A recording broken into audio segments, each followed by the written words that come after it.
A ja sam Dikić Petar, rođen u Hrvatskoj, u Lici, jedno regija Lika, mjesto općina Otočac, jedno malo selo Brlo. Pa cijeli moj život, tih 30 godina provedeni u Makedoniji, je borba protiv korupcije. I to me je baš navelo da postanem član jedne dobre partije Levice.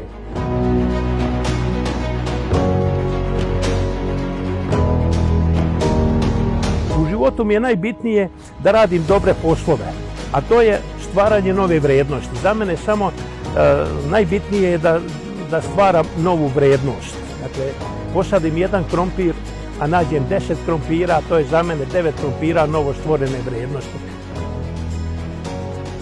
Dakle, prije svega država je postala jedan veliki uzurpator lokalnoj samoupravi. Dakle, sve je uzurpirala vode, uzurpirala šume, uzurpirala zemljište. U školstvu mnogo moramo mnogo uložiti u znanje, jer sve što dolazi od znanja ili neznanja. Ako je dobro, rezultat je znanja, ako je loše, rezultat je neznanje. Za mene su heroji svi oni ljudi koji vole ovu zemlju i koji se bore za pravdu u ovoj zemlji. Međutim, ja sam ovdje uočio da postoji dosta kriza hrabrosti.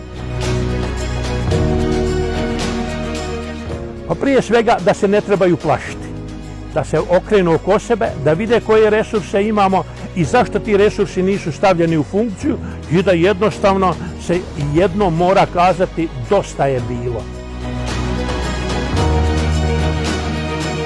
Pa, nažalost, mnogi mladi sanjaju odlaskom preko plota, ja to zovem plot, odlaskom preko plota. Nisu oni krivi. Krivi su sistemi, mora se sistem promijeniti, mora se politika unutar države promijeniti. Levica, ja sam rođen kao levičar, najvjerojatnije genetski mi je usađeno ljevica, a to je pravda. Svaki čovjek koji želi pravdu, to je ljevičar. Всекоја генерација си има своја битка, но оваа е заедничка. Неа можеме да ја добиеме. Оти ги имаме вистинските херои, оние кои не се предаваат, оние кои веруваат дека подобар свет е можен. Општините за народот, Левица во Советите, за окружи број 15.